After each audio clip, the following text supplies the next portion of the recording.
Good morning, my darlings. How is everyone this morning? Hope everyone is doing a fantastic and having a wonderful, wonderful day so far. Today is August the 1st. Can you guys believe it is already August?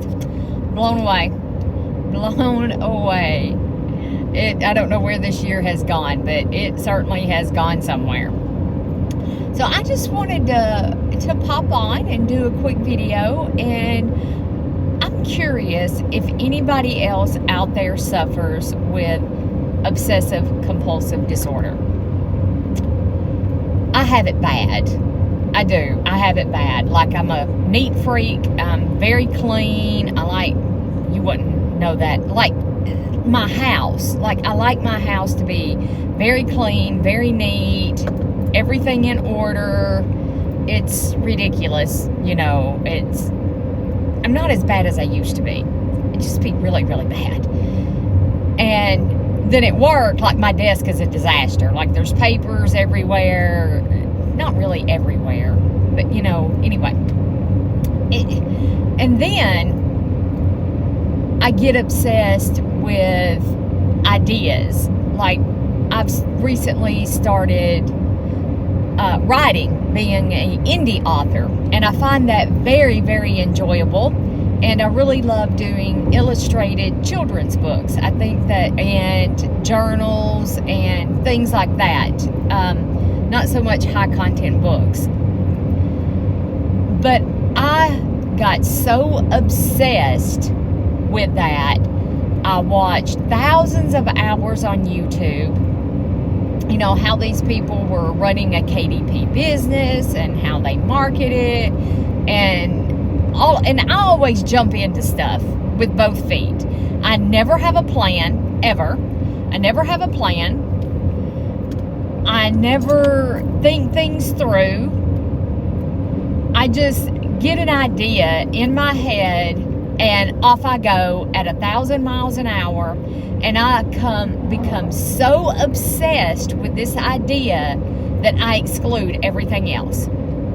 And I jump from one idea to the other without letting one grow. Without planting that seed and then growing it and nurturing that seed. I started this YouTube channel, Elizabeth Quilts, because I love quilting, and I started it, you could see a gnat's butt from a mile away. Good gosh, his lights were bright. And he even dimmed them. I don't know if y'all seen that or not. So I started this YouTube channel, and because I love quilting, and I wanted to share my love of quilting with you guys. But it didn't grow like what I thought it would grow. That's what it is. High expectations. That's what I have, is high expectations.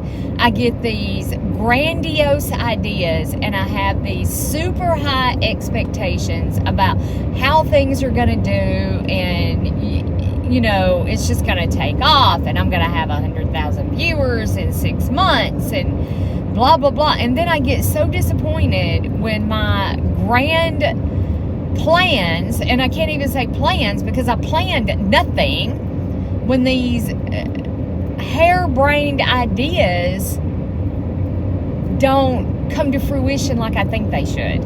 So I'm wondering, does anybody else out there think like I do? Am I unique? And then I've had this grand idea to do the indie author thing. I've always wanted to write a book, and I actually wrote a book back in my 20s, and I wrote on topic, and I'm so obsessed with, I gotta figure out how to turn my windshield wipers on. There we go. I got so obsessed that I exclude everything else. Sorry, my nose is itching. Sorry. I eat, sleep, and breathe whatever my new obsession is. And that's all I can think about. I go to bed thinking about it. I wake up in the morning thinking about it. I think about it all day long. And I jump off into creating a Facebook page. I jump off into creating a new YouTube channel instead of, I have one. I can use this channel. I even looked into creating, guys, I don't know how to run the windshield wipers on this thing. There we go. Like setting up a website. And I don't stop and think about, I work a full-time job. I work 50 hours or more a week, which, that's only like 10 hours of overtime a week. But, it's a lot. I work 50 hours a week. I work about 10 hours a day. And I think I got time to run a business like that? No, I get home about 4:30 every day. I leave from work. It is 5:42 right now. I get up between 4 and 4:30 every day. I try to leave my house around 5:30, sometimes a little earlier. Oh, it's a little raining right here. Ooh. We need rain bad. And, depending on if I get held up at work, what time I get to leave. So generally, I'm home around 4:30. Generally, between 4:30 and 5. And then I have to come home and I have to pick up, clean up the house. If I didn't do it that morning before I leave, I've got to where I do a lot of that before I leave in the morning. And then I have a robotic vacuum that runs. And, cook dinner. And then after I cook dinner, you got to clean it up. And then if there's any time left, do I go sew? Do I work on a book? Journal, what, if I feel like it. Sometimes I'm too tired. I don't want to do anything when I come home. I just want to come home and cook dinner, clean it up, and sit down and mindlessly scroll through social media. We all do that. What is it called? Doom scrolling? Is that what it's called? I think that's what it's called. So, yeah, I want to know if there is anybody else out there like me that is obsessive compulsive, and just curious if I'm alone in this world with my weirdness, because I am weird. I agree. And I've noticed a shift this week from going from indie author writing books, shifting back to getting obsessed with my quilting, which is fall. Fall's coming around, and we really are starting to wind and slow down and go into more of a cozy mindset. That's how I think of it. But I noticed that I'm shifting back. I'm shifting to another obsession. So just wondering if there's anybody else out there like me, or if I'm unique in this category. Yeah. And maybe the first step into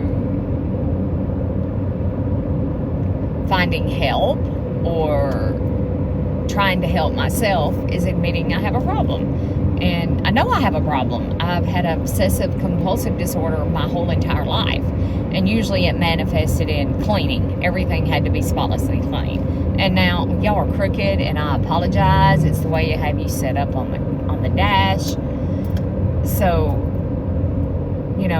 I'm very picky. I'm very picky about my personal appearance. You might not see me wear makeup all the time. I don't wear makeup all the time. I do try to wear it at work at least 3 days out of the week, but I don't like the mess. I don't like putting it on my face. It's full of chemicals, and I'm obsessed with my health too. I'm obsessed for the past few years over my health, almost to the point to where I became a hypochondriac about it. I had several surgeries back to back. I had to have a hysterectomy. I had to have my gallbladder removed. And then I had bariatric surgery, and that was the best decision I ever made, by the way. If you have thought about bariatric surgery as an option, it's literally the best decision I've ever made. And I've kept the weight off. I've lost around 150 pounds, and I've kept all of the weight off. I weighed 148 pounds this morning. So there you go. All right, guys. So that could be a whole other video if y'all would like to hear about what it's like to have bariatric surgery. I could tell you about that. Yeah, okay. Was just wondering if there's anybody else out there like me. Have a wonderful day, guys. It's Friday. The weekend is here. Have a wonderful, wonderful day. I send you the brightest of blessing. May the doors of opportunity open for you, and may you be brave enough to walk through them. Bye for now.